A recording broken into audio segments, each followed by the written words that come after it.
All right, let's dive right in. We're going to tackle one of the biggest, most fundamental questions you can ask, and we're going to use the incredible wisdom of philosopher Alan Watts to guide us.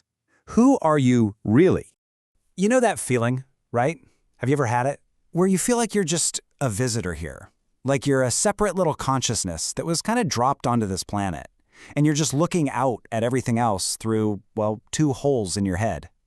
It's such a common feeling, this idea that I am in here and the world is out there.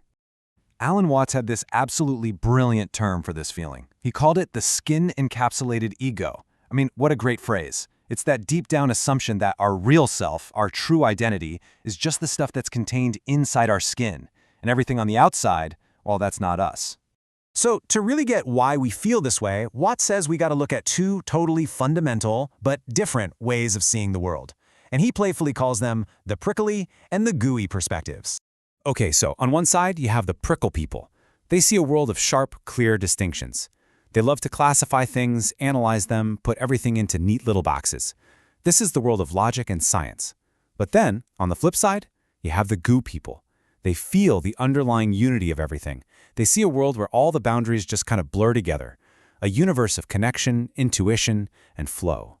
So, the big question is, which one is it? Is the universe really just a collection of separate little bits and pieces, or is it one giant interconnected whole? Is one view right and the other one wrong? Well, Alan Watts would probably just chuckle and say, that's completely the wrong question to be asking. To solve this puzzle, to get past this conflict, Watts uses a beautifully simple but incredibly powerful metaphor: the relationship between a wave and the ocean. So first, just picture a wave. A wave is its own thing, isn't it? It has a unique shape. It's in a specific place. It has a beginning and an end. It rises up, it crests, and then it crashes. This is a perfect metaphor for our individual life, our ego, our personality, our own unique little journey. But then you have to ask, what is a wave actually made of? It's made of ocean. The ocean is the underlying total reality. It's the one single substance that every single wave comes out of. It's the fundamental, unified whole. And this is the crucial point, right here. You can't actually separate the wave from the ocean. A wave isn't something in the ocean. A wave is the ocean doing its thing. It's the ocean waving. And in exactly the same way, you aren't just a separate person in the universe. You are the entire universe expressing itself as a person, right here and right now. Okay. That's a beautiful idea, but it brings up a huge question. If we're all the universe, then why on earth do we feel so separate? Why do we have this totally convincing illusion of being a skin-encapsulated ego? Well, according to Watts, it's all part of a grand cosmic game.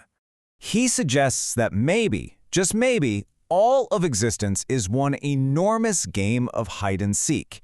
And it's a game that a single universal consciousness is playing with itself. Here's how the game works. Step 1, the one great reality pretends it's not one. It deliberately forgets what it is. Step 2, it gets lost. It scatters itself into billions and billions of forms. You, me, animals, stars, and every single one is convinced that it's separate. And why? What's the point? For the absolute thrill of step 3, waking up. The supreme delight of the whole game is that moment of rediscovery, when one of those little lost pieces suddenly remembers it was the whole thing all along. I mean, just let that sink in for a second. It means that your personal, individual awareness isn't just yours. It's the universe's way of experiencing its own creation. The cosmos grew people so that it could have eyes to look back and see its own magnificent beauty. So what does this all lead to? What's the great revelation at the very heart of all this thinking? Well, it boils down to a very simple but totally game-changing truth. You know, we're taught to think of ourselves in these terms, right? As an isolated ego locked in our skin, as a visitor on this planet, a random biological accident.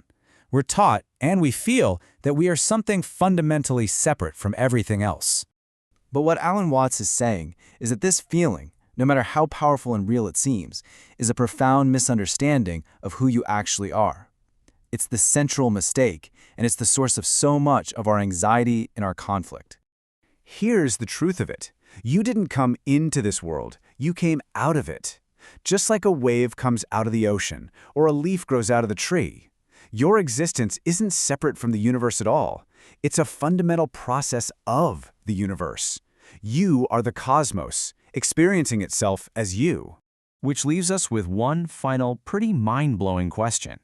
If you stop seeing yourself as just this lonely little visitor, and you start to realize that you are in fact the whole show, what changes?